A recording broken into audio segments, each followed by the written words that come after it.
ఈ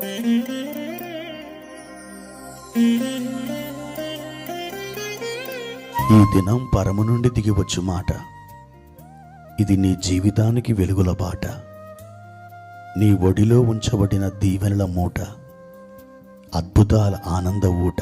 ఏప్రిల్ 12 సంవత్సరమంతా మీరు బైబిల్ చదివి ముగించడానికి ఈరోజు మీరు చదవలసిన లేఖన భాగం ఉదయం 1 సమూయేలు గ్రంథం 19, 20 మరియు 21 అధ్యాయములు.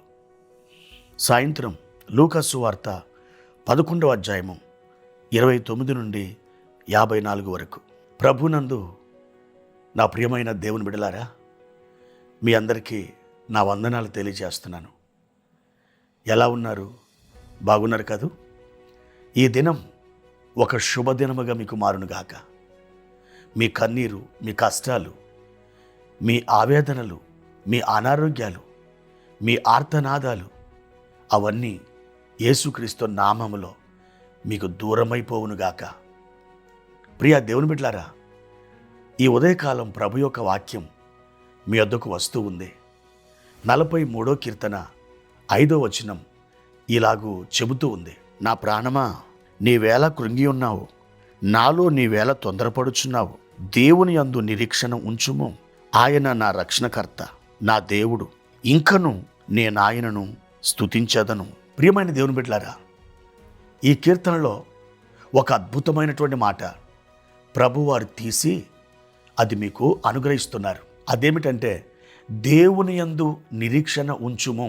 ప్రాణం తనలో కృంగిపోయింది. తన జీవితంలో జరుగుతున్న పోరాటాలు అతన్ని ఉక్కిరి బిక్కిరి చేస్తున్నాయి. తన ఉనికే ప్రశ్నార్థకంగా మారింది. నేను రాబోవు దినములు చూడగలనా అన్నంతగా ఆ పరిస్థితులు అతన్ని చుట్టుముట్టేశాయి.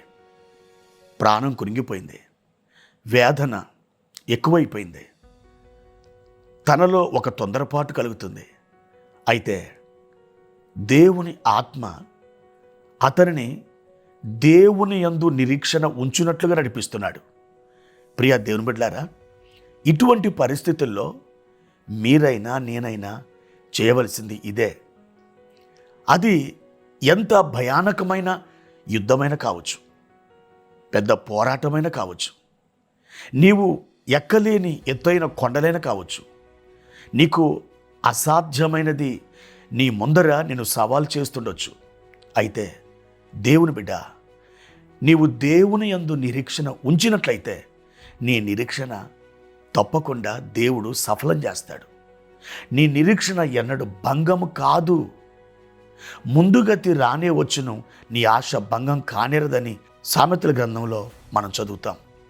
ప్రియ దేవుని బిడ్డ, దేవుని యందు నిరీక్షణ ఉంచిన దావీదు కానీ, అబ్రహాము కానీ, ఇస్సాకు కానీ, యాకోబు కానీ, మోషే కానీ, ఐగుప్తు దేశంలో అనేక వందల సంవత్సరాలు నిట్టూర్పులు విడిచి ఐగుప్తుల చేత బాధింపబడిన ఇశ్రాయేలులు కానీ, వారు దేవుని మీద నిరీక్షణ పెట్టుకున్నప్పుడు వారు ఓడిపోయారా? వారు నాశనం చేయబడ్డారా? వారు కృంగిపోయారా? ఏమాత్రం కాదు. వారు జయించారు. వారు విజయ శిఖరములో నిలబడి దేవునికి స్తోత్రాలు చేశారు, దేవుని మయంపరిచారు. ఈరోజు నీవు కూడా అదే చెయ్యి. ఆయన యందు మాత్రమే నిరీక్షణ ఉంచు, ఏ మనుషుడి యందు కాదు. కేవలం నీవు నమ్మిన నీ ప్రభువు మీద నువ్వు నిరీక్షణ కలిగి సాగివెళ్ళు. దేవుడు గొప్ప జయం నీకు దయచేస్తారు. ప్రార్థన. ప్రియమైన తండ్రి, మీ ఘనమైన నామానికి వందనాలు. ఈ ఉదయకాల సమయంలో ప్రభువా, మీరు మాకిచ్చిన మీ వాక్కును బట్టి వందనాలు. మీ యందు మాత్రమే మేము నిరీక్షణ ఉంచుచున్నాం. మా నిరీక్షణ సడలిపోనీయకు నాయన. మా నిరీక్షణ సఫలము చేయండి నాయన. మా ప్రియులు ఈ దినమంతా కూడా గొప్ప కార్యాలు చూచినట్లుగా వారిని మీరు తోడుకొని వెళ్ళండి.